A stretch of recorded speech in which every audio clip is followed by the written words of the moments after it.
നമസ്കാരം. മലയാള സമൂഹത്തിൽ എല്ലാവർക്കും എൻ്റെ വലിയ നമസ്കാരം. നമ്മൾ മലയാള സമൂഹത്തിൽ ഇന്നേ വരെ കണ്ടിട്ടില്ലാത്ത വേറെ ഒരു പരിപാടിയാണ് ഞാൻ ഇന്ന് നിങ്ങൾക്ക് വേണ്ടി സമർപ്പിക്കുന്നത്.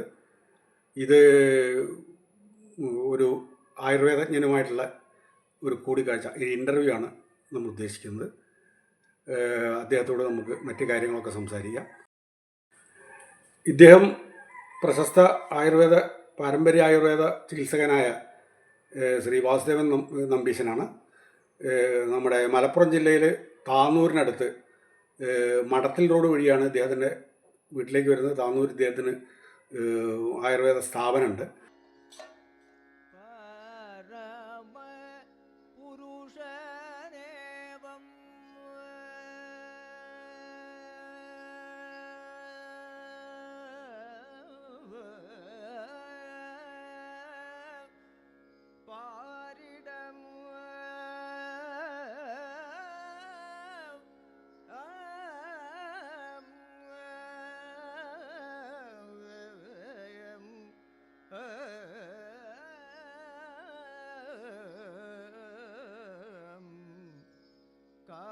അദ്ദേഹവുമായി നമുക്ക് നേരിട്ട് സംസാരിക്കാം.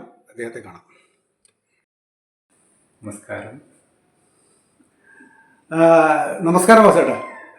അതെ, നമ്മൾ ഈ ആയുർവേദ ഇത് പാരമ്പര്യമായിട്ട് പഠിച്ചാണോ അല്ല വൈദ്യമഠത്തിൽ പഠിച്ചാണ്? വൈദ്യമഠത്തിൽ പഠിച്ചാണ്. ഓക്കെ. വൈദ്യമഠം വലിയ നാരായണ നമ്പൂരിയാണ് അങ്ങയുടെ ഗുരുനാഥൻ. അത് ശരി. മറ്റേ വേറെ പാരമ്പര്യമായിട്ട് അച്ഛൻ അങ്ങനെ ആരെങ്കിലും? വൈദ്യമഠം പഠിക്കാനുണ്ടായിട്ട് അദ്ദേഹം പ്രാക്ടീസ് ചെയ്തിരുന്നല്ലോ അല്ലേ?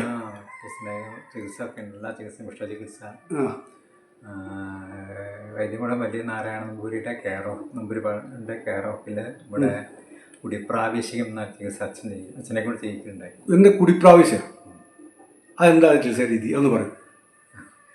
അതെന്താ വെച്ചാൽ ഈ രസായന ചികിത്സ അത് മറ്റേ വാർദ്ധക്യമില്ല കണ്ടാണ്ട് ചെറുപ്പക്കാരനായി മാറാനുള്ള യൗവനം നിറന്നു പോകാൻ വേണ്ടിയിട്ടുള്ള ഈ കായകൽപ്പം എന്ന് പറയുന്നത് തന്നെയാണ്. അതെ അതെ അതെ, കായകൽപ്പം തന്നെയാണ്. അതെ. അത് ശരി. അത് അച്ഛൻ ചെയ്തിട്ടുണ്ടോ? അച്ഛൻ ചെയ്തിട്ടുണ്ട്. അത് ശരി.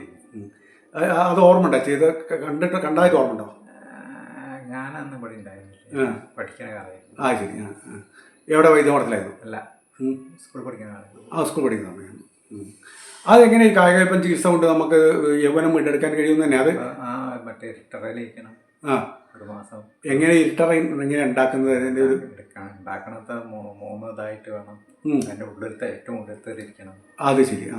ഇതൊക്കെ അത് മാത്രമേ ഈ മരുന്ന് മാത്രമേ ഭക്ഷണമായിട്ട് നെല്ലിക്ക് എന്താ വെച്ചാൽ അത് മാത്രമേ ഭക്ഷണമായിട്ട് പാടുള്ളൂ. അത് ശരി. എത്ര ദിവസമാണത്? അതിന് മുമ്പായിട്ട് പഞ്ചകർമ്മ ചികിത്സ ചെയ്യണം.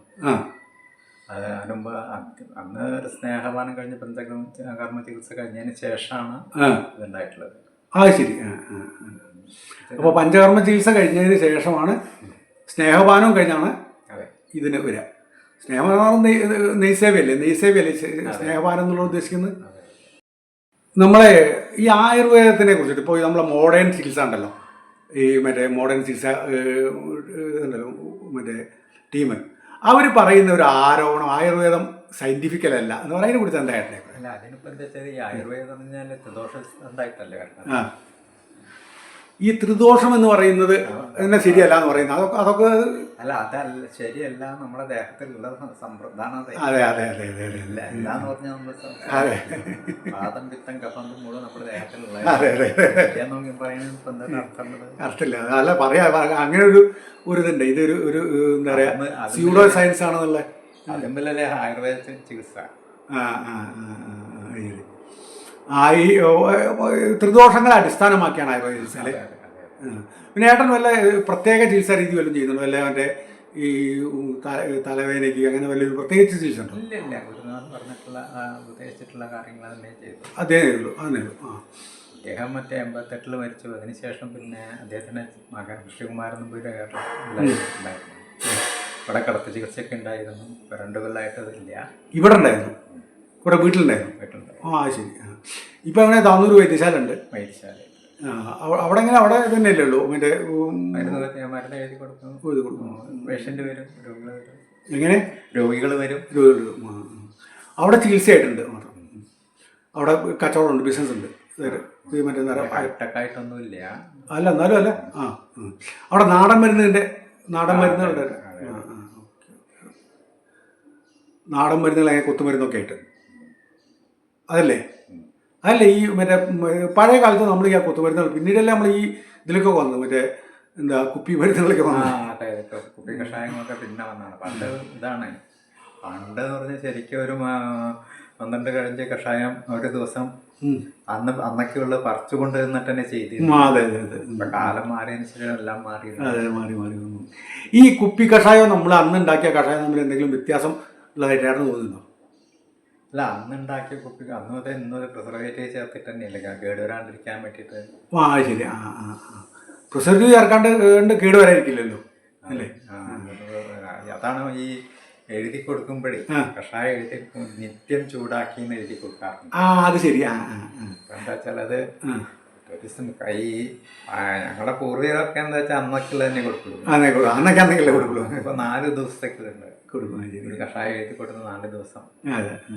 ഇപ്പൊ നിത്യം ചൂടാക്കി എന്നുള്ളതൊക്കെ ദിവസം രാവിലെ ചൂടാക്കണം. ശരി. കേടുവരാൻ. പിന്നെ ഇപ്പൊ ഈ മറ്റേ ആരോഗ്യശാലയിൽ നിന്ന് ഈ കിട്ടുന്ന മെഡിസിൻ, ഈ ക്യാപ്സൂളും ടാബ്ലറ്റും ഒക്കെ ആക്കിയിട്ടുണ്ടല്ലോ, കുറേയൊക്കെ മാറ്റം. അതിനെക്കുറിച്ച് എന്താ ഒരു കാഴ്ചപ്പാടുണ്ട്? എന്താ ഇപ്പൊ നമ്മളത് ഇതിലൊക്കെ എന്താ വെച്ചാൽ ആ വരുന്ന വ്യക്തികൾക്ക് ഒരു വിശ്വാസം കഴിച്ചാൽ മാറുന്നുള്ള വിശ്വാസം തന്നെയാണ്. അതിലപ്പുറമൊന്നും ഇല്ല. വിശ്വാസം തന്നെയല്ല ഇതിന്റെ. ആര്യശാലയ്ക്ക് ഒരു സ്വതവേയുള്ള ഒരു പേരുണ്ടല്ലോ. അതെ, അതിൻ്റെതായ ഗുണം അതിനുണ്ടല്ല എന്ന് ഞാൻ പറയണില്ല. പക്ഷേ നിത്യം കഷായം വെച്ച് കുടിക്കേണ്ട ഒരു ക്വാളിറ്റി ഇല്ല, കിട്ടില്ല.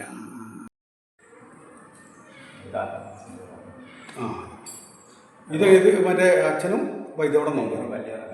വലിയ അച്ഛനും ഓപ്പളാണ്. ശരി.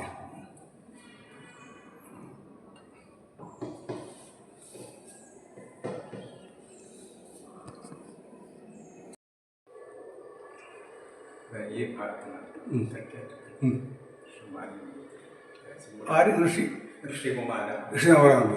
ഋഷികുമാര വൈദ്യകുളം ഋഷികുമാരൻ നമ്പൂരി. ഇതോ? അത് വൈഫിൻ്റെ അച്ഛനാ. അതാണ് അച്ഛൻ നമ്പൂരി, ഇദ്ദേഹത്തിൻ്റെ അച്ഛൻ്റെ അച്ഛൻ നമ്പൂരി. അച്ഛനും അങ്ങയുടെ അച്ഛനുണ്ട്.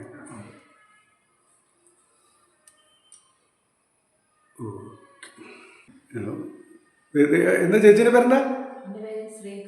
ശ്രീകല. ഓക്കെ. മറ്റേ ദേവനവാസന്റെ ഭാര്യ അല്ലേ? ഓക്കെ. പിന്നെ എത്ര മക്കൾ? എത്ര? ഒരാൺകുട്ടി മാത്രമേ ഉള്ളൂ. അദ്ദേഹം എന്താ വക്കീലായിരുന്നു? LLB കഴിഞ്ഞ വക്കീലായിരുന്നു. എവിടെ? കോഴിക്കോടാണ്.